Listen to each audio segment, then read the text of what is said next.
Warren, would now be a good time to have a little chat where you're feeling safety and I could unload a little bit?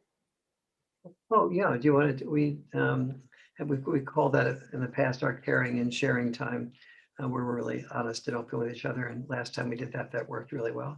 Yeah. So yeah, I'm happy to prepare myself to feel safe to handle anything you're saying and connect it with an opportunity to be more loved by you. Are you ready now or do you need a minute? So in normal cases, I would do everything that I just shared intellectually a few minutes ago. I would definitely meditate. I would say out loud, okay, what I'm going to do now is imagine myself that this is somebody that you, Gail, are somebody I would be willing to die for or risk my life if your life was in danger. I'm going to provide a love guarantee. I'm going to provide my safe environment. Now, I would say all of those things. I would meditate all those things out loud. So you heard me prepare to be safe. Mm. That allows you to feel like I'm preparing to be safe, and that allows you to feel safer. So the theory behind this is that you're not safe until I feel safe. So do you Okay. feel safe now? So, so if you're watching this, you will first go through all six of those mindsets while your partner is listening. And then having gone through that, then I will say to you, yeah, I'm feeling safe, Gail, go ahead. And then I will, one other thing I forgot to mention is that at any point in time when I miss feeling safe, or I'm beginning to prepare a response, I will say, hold. And then you will immediately respond to that hold. So hold means the opposite of shut up. Hold means I need to gather that your feelings and fears are so sacred to me that I don't want to be thinking of my own feelings and fears at any time during that. But it's biologically natural for me to become defensive. So the moment I feel myself, listening to my response, feeling a little tuned out, I say hold, and then I allow myself to capture the mindset or two that feels most centering for me. And when I do that, I'll say, okay, I'm ready again, Gail, you may continue. And so your experience of that, instead of feeling an experience of it like, wait a minute, I was in the middle of something, you're saying, shut up, is your experience of that. I'm asking you to think of it as this is Warren really wanting to hear me, and he's becoming a human being for a second, and the human beings become defensive when they hear criticism. And so he's giving himself a few minutes to go back to his centered place. So Okay. the word hold is the most important word in the couples communication sharing. The other dimension of hold is, let's say I'm going out of town tomorrow, and I'm really knowing that I need to handle making plane reservations and a half dozen other things, and I can't be fully present. Then if I say hold, I say, Gail, can we schedule a time for us to talk about this? I'm coming back in town on a week from Tuesday. I'm going to need a couple of days to get myself in order again. How about Wednesday or Thursday? You and I plan to do that. Now, the important thing there is Sister Gail will not feel I'm saying shut up if I'm taking the initiative to reschedule a time that I can hear her better than I can hear her now. If I just say, I can't hear you now, I'm getting ready for work, and I don't reschedule, that feels more like shut up. The other thing I don't ever say to Gail is I understand, because understand is usually a different form of a polite shut up. I understand, say, I got it, I understand, is like, well, actually, maybe you have it, maybe you don't. Your job is to be there for whatever Gail needs to and desires to explain and share, and not to cut her off by saying, I understand. I understand usually means it's a manipulative way of saying the end of that. Oftentimes you genuinely feel like you do understand, but I'm suggesting that very frequently we don't we don't do what's really necessary by saying, I understand, which is to hear our partner's full story wherever that goes to. Okay. So Warren, is now a good time for sharing and caring? Yeah, this is actually a good time. We can do this. Yay! Yippee! Yeah. I was going through our parents' papers and I came across a letter from our dad, and it was full of praise for you. And you have a PhD and you were this and that in school, and nothing about me. And it just brought up these feelings that I have that you got more. You got more attention, more goodies, more this, more that, more attention from teachers. And it just brought up the fact that I'm feeling resentful and that I missed out and that you didn't do what you could have to, as your younger sister, to help me have an equal share. So there. Oh, sweetie, I'm so sorry. Um, First of all, before I share anything that you'd like to say, is there anything more that you would like to sort of add to that? Have you cut short feeling that I might not be able to really hear anything more? I guess I didn't feel really seen by you. You're always busy with your stuff, and it was all about you. And so I felt a little invisible. Yeah, yeah, absolutely. Are you ready for maybe me to share a little bit about what I heard you say? Sure. So what I'm hearing you say is that you ran across these papers and that one of the papers was a letter from Dad. And that letter from Dad was talking about how proud he was of me and how I got my PhD and how proud he was of that. And here you have a PhD too, but he didn't mention anything about that. And it was going on about the things he appreciated about me, and there was literally zero appreciation about you there. Right. And that made you really feel like, first of all, angry at Dad, but also angry at me because I never, in fact, in addition to being maybe some of the things that Dad was saying positive things about, I was so narcissistic and so closed off to really seeing seeing you that I could have come in and acknowledged you. I could have come in and sort of created more space in conversations to let you shine. And so you felt like it would have really been nice if I would have done that more, and in a way sort of resentful and hurt that I didn't do that more. Yeah, And I not think, sort of, really resentful and hurt. And when I think about it, when I feel about it. yes. And so when you think and feel about that, you feel really, very much more resentful and hurt maybe than you were even in touch with before you read that letter. And this was Yeah, sort of brought it all to the surface. right. That's And right. and I guess and you're feeling like it would really be helpful to you for me to be able to hear that and just sort of experience a little bit about what you've gone through and your perception of how that journey looked from your perspective. Yeah, I don't know what you can do about it now, but I guess I wanted you to know that I felt like you weren't a very good brother. I mean, that's not very nice to say, but Mhm. that's the truth. Yes. Now, in the normal setting up of this, I would ask you to not say anything until I finish and say, is there anything I distorted, anything more you'd like to add?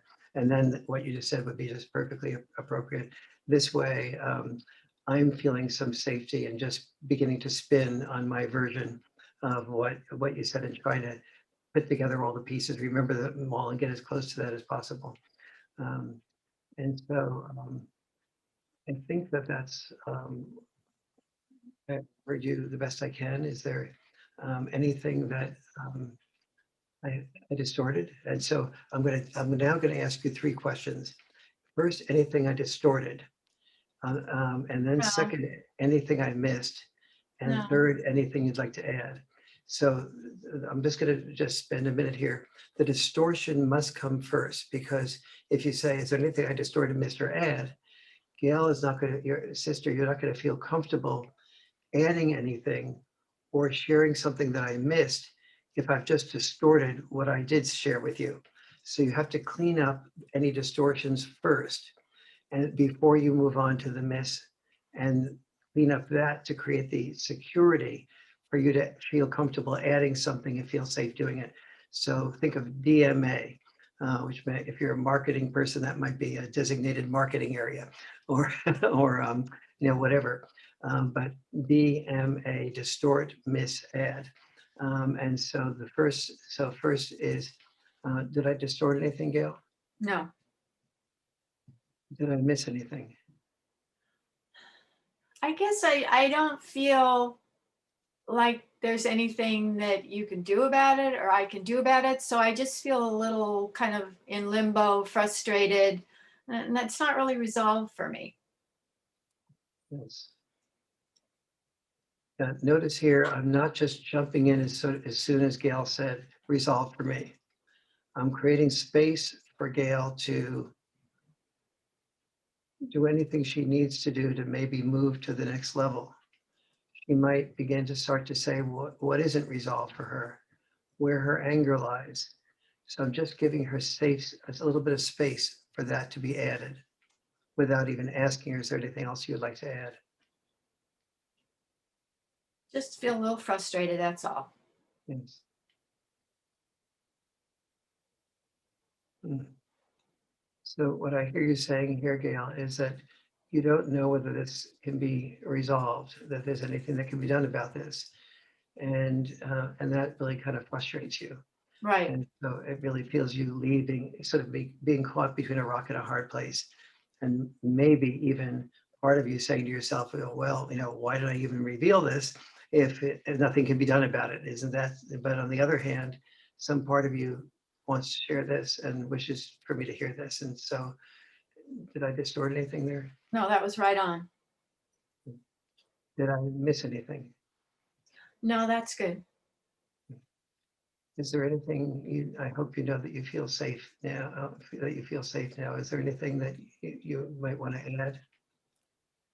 I kind of feel like I want to have a sock fight with you and kind of like get it out with pillows or socks or something and get it out physically, the frustration.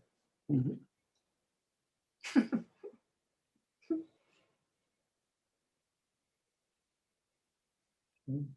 What I'm hearing you say there, Gail, is that because the frustration isn't completely resolved and you don't see any sort of solution to or resolution in a sort of technical way, you sense you still have some angst inside of you.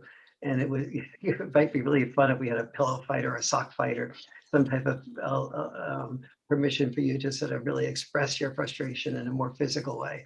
Right. Did I distort it? Did I distort anything? You got it. Did I miss anything? You got it. Anything else that you'd like to add? Like to add? No, you got it. Right.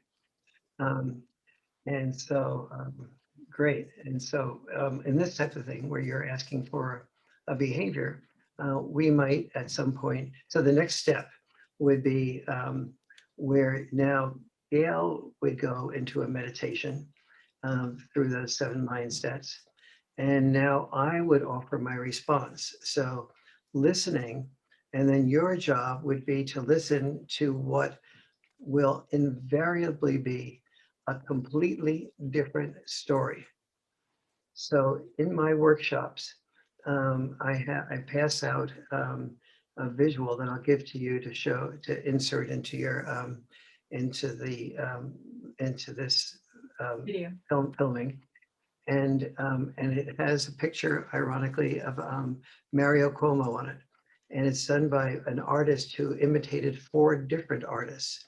And so each of those pictures, one is like a Modigliani, another one is an Andy Warhol, another one is more straight, and so on. And so, and the purpose of that is to before you hear my response, I would be preparing you, who just gave the criticism, to know that everyone sees the world through an enormously different lens.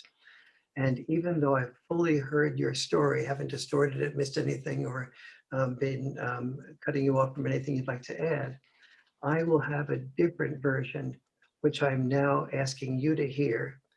And most important, the temptation will be like a few minutes ago, Warren really got my story. Now, why is it even telling it this way, which is so different from my story, when he just got my story a minute ago?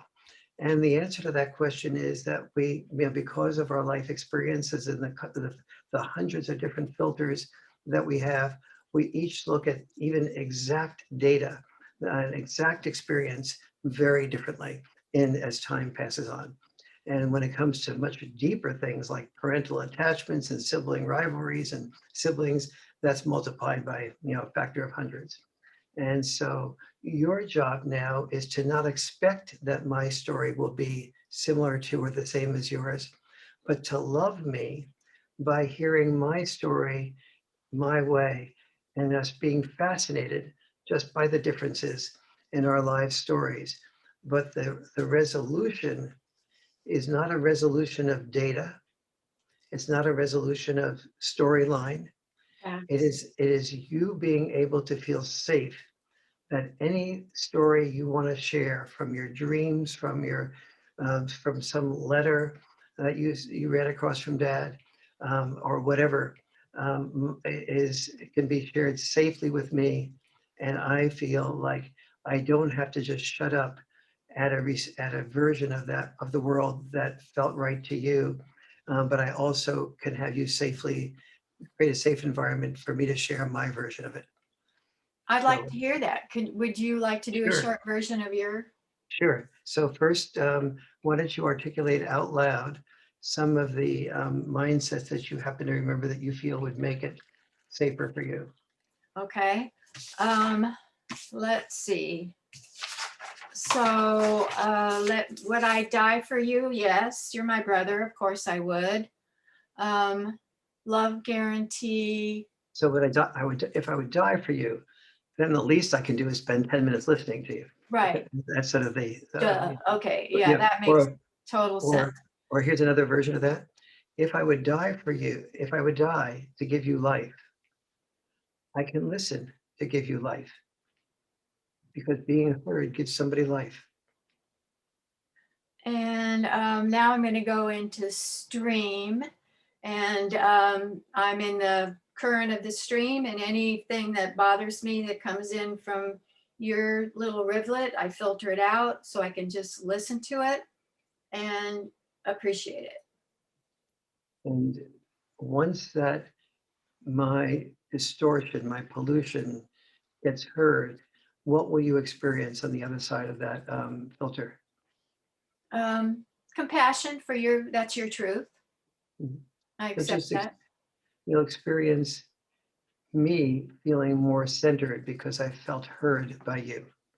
You'll feel the beautiful brother, not the distorted, ugly brother. Okay.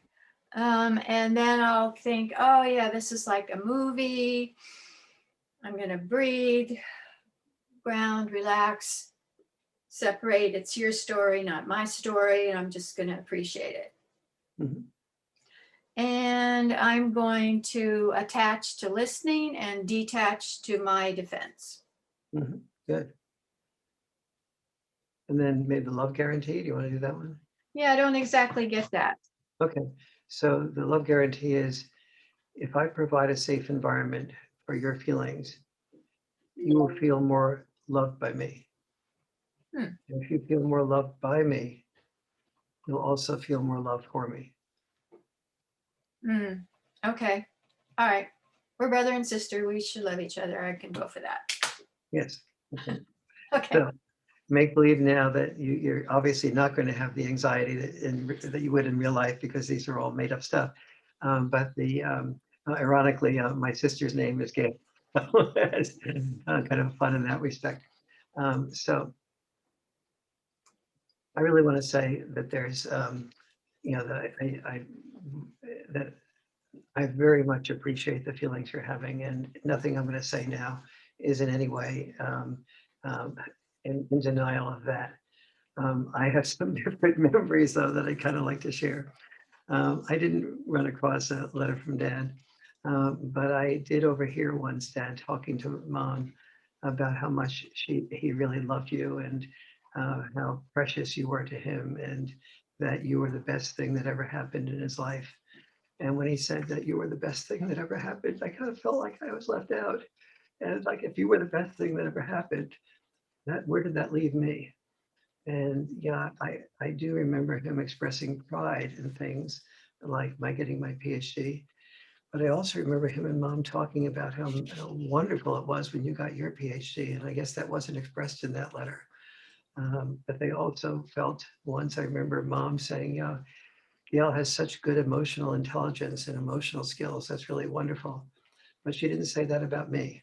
And maybe your whole points about my being more self-centered are probably right. And that really, is something I have to think about and maybe pay attention to. And I'm really sorry about that. But I guess I sometimes from some of the things that I've heard. Well, I remember one of the birthday parties that they, really made a lot of effort to bring all your friends around. And then they asked your friends, what did they appreciate about you? I don't ever remember a birthday party where anybody ever said anything but happy birthday, but not what they appreciated about me.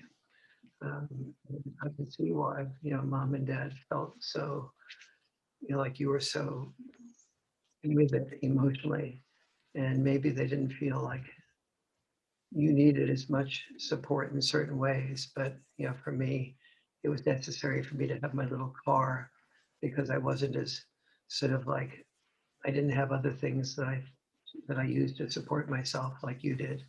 And you were more emotionally secure, and they knew that. And so I just guess I find it fascinating that we both have such different memories and different experiences of our journey. Thank you. Is there anything else that you would like to add that got left out? And so I'll ask you now to sort of just share what you heard me say, because the the DMA first share, then ask if you distorted anything, then miss, and then add. Since if I if I don't know that I'm heard well, I might not feel secure enough to go to the ad. Or Yeah, that But makes what you, sense. but what you can do, and you did do, is just after I do my flow like that, just to sort of give me 15, 20 seconds, almost to the place where it becomes awkward, but where you're sort of looking at me with just an open heart and mind, that gives me permission to go further if I wish. Well, let me see. I feel completely different hearing your story. I don't feel that frustration or anger or resentment because I see that you had your own areas. Like you felt like I got more praise in terms of being the best thing that ever happened to dad, and the outreach to the birthday party where people were asked to praise me and that kind of thing. So that gives me a whole understanding that it wasn't so uneven as I felt, because now I see that there's ways you felt they didn't give you the kind of attention they gave me. So and that really struck me when you said maybe you were a little self-centered. So I thought, wow, that that's really honest and brave to say that. So I think you presented a whole different understanding of our family, and I get it and I appreciate it, and I feel different about that now. Mm, So is there anything that you would like to add that I maybe didn't get at all? yes. So first of all, thank you. It really felt that you heard me there. If I were to sort of like say something that is here or there, is part of what I'm saying is that I felt like things like the Porsche and things like that, that they were sort of my way of compensating for my insecurity. And sometimes my being self-centered was my fear that I wasn't going to be able to be really, that I didn't have that type of emotional range that you had, that type of talent with people that you had. And I was trying to sort of like have other things to bring women into my life, or bring respect from men or other people, like, oh, he must be successful, he has that Porsche. And, and I think mom and dad probably felt that insecurity on my part and supported me to that way, as opposed to maybe the ideal thing would have been to work with me on doing the thing that really gets people to like and care for you, which is listening to them and focusing more on them than on me. So thanks for giving me the space to share that with you, Gail. So the feeling is that a lot of what seemed to me like special gifts to you or privileges were them compensating for seeing you as not emotionally as strong or developed. So that's a whole new idea to me. Wow. Yes. Is there anything I've missed or that you'd like to add? No, but as you think, and you and I think these things through, let's talk about them more. This is very helpful, I think, to both of us to sort of hear the way we each have experienced the world. And I think it'll help us get closer and help us be better human beings. I do feel closer to you and I don't feel resentful. I wonder how you feel. I feel definitely closer, and I feel like you've opened up a space for me to get in touch with some things that I, might have come out in dreams, but I haven't come out in enough of. I haven't gotten enough in touch with them to be able to say them until Mm, you put me on that track. mm, great. Well, thank you. I really appreciate our having the chance to air this. It feels really good. Thank you, and thank you very much for bringing it up.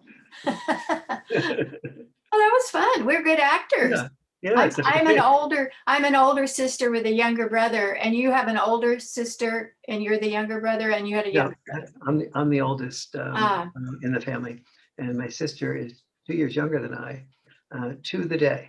We're both June 26th, and we're doing this on June 21st, which is a few days after your birthday and a few days before my birthday. right. Um, okay, is there anything that you would like to point out to viewers in terms of really pay attention to this or notice this in terms of our dialogue, Yes. our demo? Um, yes, within the framework of the demo, the most important thing is making sure you do all those meditations ahead of time. And if Gail, if you can create a link for people to get a hold of me, and if they just have my email address and they're interested in the Zoom couples course that I've done, so that this entire, just as of a few days ago, a week ago, I've completed a Zoom course, so that um, the entire course, which is a 10-hour course, much more in depth than this, and deals with all the traps you can fall into, and most importantly, deals with how to keep the rest of the week as a conflict-free zone, both to do that, so for 166 hours a week, but also all the traps you're likely to run into that will tempt you out of the conflict-free zone, that will allow you to sustain that conflict-free zone. So, and then also how to give appreciations in a much more specific way that allows your partner to feel seen. Appreciations are really what fills the reservoir of love. And we'll also look at, the depleters of the reservoir of love, what I call the 4 C's. The propensity to criticize, the propensity to complain, the propensity to be complacent with each other, and the propensity to be controlling, and how most people don't feel like they are controlling, but most people do acknowledge that they criticize their partner. Most people do acknowledge that they complain, and when people feel complained about and feel criticized, they feel controlled. And so when you get in touch with the ability to see that you do criticize and complain, then you can sort of add that up to feeling controlled. And then the complacency is very powerful. I think Barbara Streisand and Neil Diamond in a song called "You Don't Bring Me Flowers Anymore" sort of summarized that title. The tendency toward complacency. And so there's many, many more dimensions to the this couples communication workshop than just the mindset part that we did. But you know, we spend, I'd say that the most powerful thing we can do in our lives is, you know, the choice of our partner is the single biggest choice that we make in our life, both for our love and also for our careers. You know, how we're supported in our careers and how we're supported as parents in every way. The choice of our partner is so significant, and we often spend we really hadn't figured out, in my opinion, how to deal with those issues without paying a fair amount to a therapist. And even when we go to a therapist, one of the problems that often happens is when I do, before I started doing this type of listening to people and developing this method, people would oftentimes be, the man and the woman would both be thinking to themselves, what can I say to Warren that will allow him to sort of understand my perspective? And the internal hope was that him or her and me would sort of understand that person's perspective and then present it in a persuasive way to the person who couldn't hear them.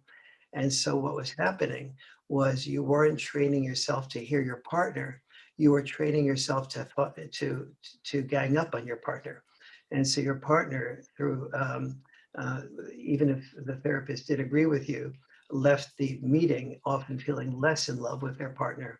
And the measure to me of a good therapist is that your attitude is that you come out loving each other more than you ever have before. And knowing, more important than that, is having a tool to continue deepening the love you have for each other. And therefore, when you get ready to get into an argument at any given time during the week, you can visualize your two choices.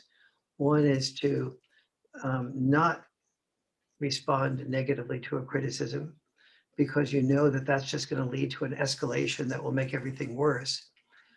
And you have an alternative, which is to bring up your response at the caring and sharing time where you do the mindsets and your partner is making it safe for you to do that first. And then I teach you in the couples course what to do with your anger, your angst in the meantime. So for example, to journal, to write the things you feel in a journal, but to make sure that the first thing you do in that journal is to type up or explain in the journal why you are 100% right and your partner is 100% wrong. And then, because that gets it out of your system. We are not biologically programmed to be compassionate to our partner's criticism at first. So let yourself have what's biologically natural come out on the paper. That's And good. then go through step two, which is saying, well, one thing you could have done differently. And then step three, a number of things you could have done differently. And then step four, how this looks like, what this would look like for your partner's perspective. And when you do that, sometimes the issue will completely disappear. Most of the time it will. But there'll be some issues where you really feel at the end of the week, you really need to feel heard. So in that caring and sharing time, you will share just one of those concerns so you don't overwhelm your partner and you don't become passive aggressive about getting into that caring and sharing time. And then what I find is that when you share your most important concern and your partner feels it, like you and I, we started having a totally different feeling about each other, toward each other. Yeah. The trust builds. Yeah. And the end result is the energy we have around the other negative things begins to not feel as potent because we know that at any point in time, we can say to each other, may we do a caring and sharing? We do it, and we know we're going to feel closer once again. There has not been with Liz, my wife, 27 years, and there's never been a single time that we have done a caring and sharing that we have not come out of it feeling closer. Anything else that you'd like to add or left out? No, well, I missed. hopefully the couples communication Zoom course will will allow people to have for a very small price, what otherwise would have to be at a much larger price. And also, what I love about the course is that that it allows you to sort of go through it and then 3 months later go back and do it again and not have to pay for it again, or take time out, or just go over portions of it that you feel you maybe want to review. Great.